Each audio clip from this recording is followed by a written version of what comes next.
Howdy, YouTube. This is me, your good guy here. Well, it appears we have a bully in the midst. Yep, it's that guy Johnathan Henry Speil, S-P-I-E-L, who keeps trying to tell people his name's John Masters, and it's not. And because he invites people to go look at his website, I went over there to look at it, and he tries to sugarcoat and candy coat it, talking about when he was a young man, his youthful indiscretions, and trying to cover up all this stuff. Well, he's either lying absolutely, totally, completely now, or he absolutely, totally, completely lied to me on the phone when I first got to meet him. Well, matter of fact, he lied to me and told me that John Masters was his name. I said, your God-given name, what one your parents give you? Yeah, I'm John Masters. So he lied right there. So in order to do a contract or business dealings, you have to give your given name.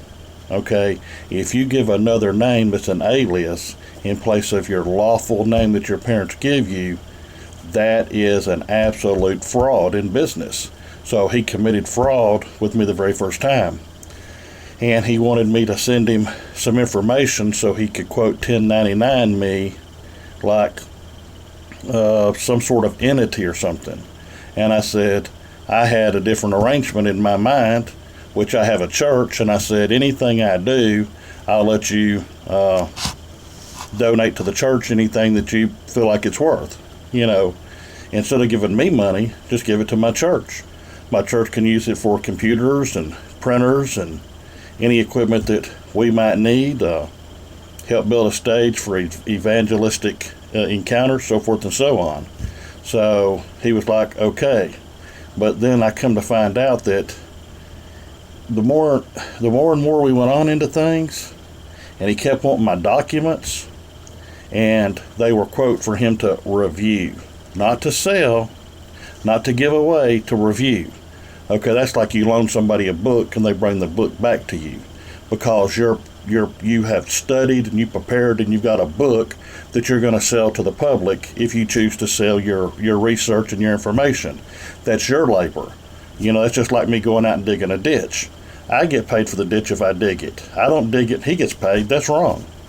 That's so wrong on so many levels I can't possibly humanly tell you. So he gets this stuff. And because he gets mad at me because I'm trying to get him to obey the federal and state laws and do things the right way, and he wants to do things shady, and he wants to do them so he can get away with tax evasion or tax fraud, and I don't want to deal with him. So he started telling people he had to let me go. No, I had to let him go. I'm a Christian. I'm an honest guy. I tell it like it is, and I tell the truth. This man's a con's artist, okay? He ought to get some kind of special award. Maybe he needs to be in some kind of movies. Okay, I wouldn't pay to see him, but maybe some kind of movies.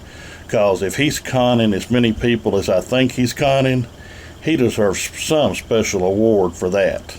Like prison, 5 or 10 years, I don't know. But when you tell people come and make a donation, the reason he wants to make a donation is it's going to screw up his welfare checks and his government aid, okay? So if he gets money and it's not a donation, it goes directly to him, then if he don't claim it, then that's another fraud on top of other frauds he's already committing. If he don't claim it, but he says it's a donation, it's a gift, then he's going to try and get around that away. So he's trying to get paid. And some information I was going to give for free to people, he kept, no, we got to charge.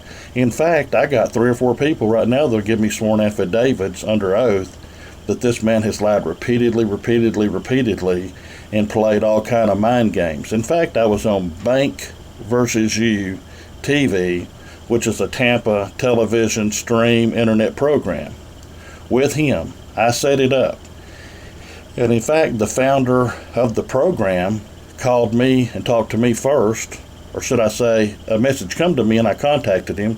He wanted me to go on the show, and I said, well, I'm trying to work with this guy named John Masters. I still didn't have no idea that was a false name, an alias that he uses to cover up criminal activity and do business in a false name and then hide the real legal name over here. It's a common tactic that convicts and people that are criminals that haven't been found out use all the time. Anyway, whatever it's worth, if you think it's okay for him to steal from me, then maybe it's okay if he steals from you too. See, I'm still a person. You know, my career in law enforcement is irrelevant. A man's a man. Okay, if you steal from me, it's okay to steal from the next person. That's what you're saying. And he just admitted, and I have the video evidence now that he admitted that he stole it from me. Okay, that's a theft. That's interstate theft. So I will be contacting the FBI, and I will be sending his video evidence where he's admitted to interstate theft. I'm sending that to the FBI in the morning. Okay. Also, plagiarizing. When I do research for 14 years, and these are my research papers, like my judicial district template, it's what he wants to call it. I said my judicial district notice to judicial district judges.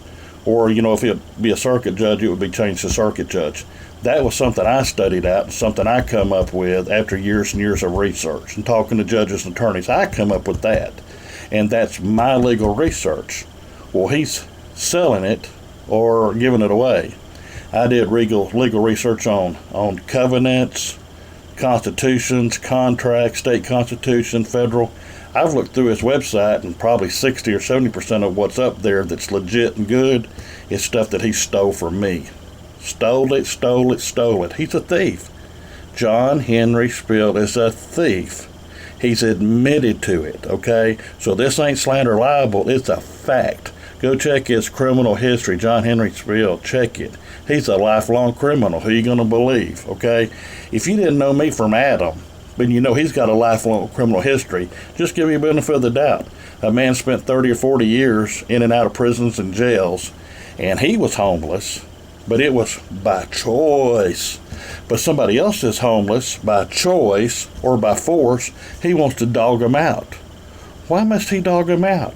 He's a hypocrite's hypocrite. He's a lying fool.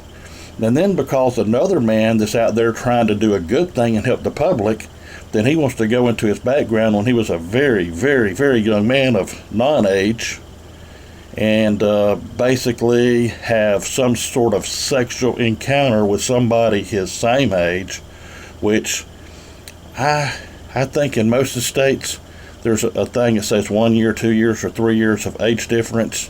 It's not a crime. But in some states it used to say if, for example, if the man or woman was 18 and the other person, say, was 17 and 11 months, they like 30 days being 18, the other one just turned 18 2 days ago, and they actually have some kind of sexual thing, then they got 18 would go to prison or jail, which is stupid, retarded, it's wrong. But the law is crazy. And it's usually under a statute, which actually is not the law. The statute is color of law, which means a reflection of it. It's an interpretation. And sometimes that interpretation's way off. And then codes or interpretations of statutes. And policies, well, policies are just lunatic. They ain't got nothing to do with none of this, for the most part. Yeah, I can argue this all over the map. The point is, I said the last time that I did information on John Henry Speil, criminal A-list cover-up named John Masters on the Cop Studio News Network, he's a thief. He's a liar. He's a con artist. He's a con man. Okay?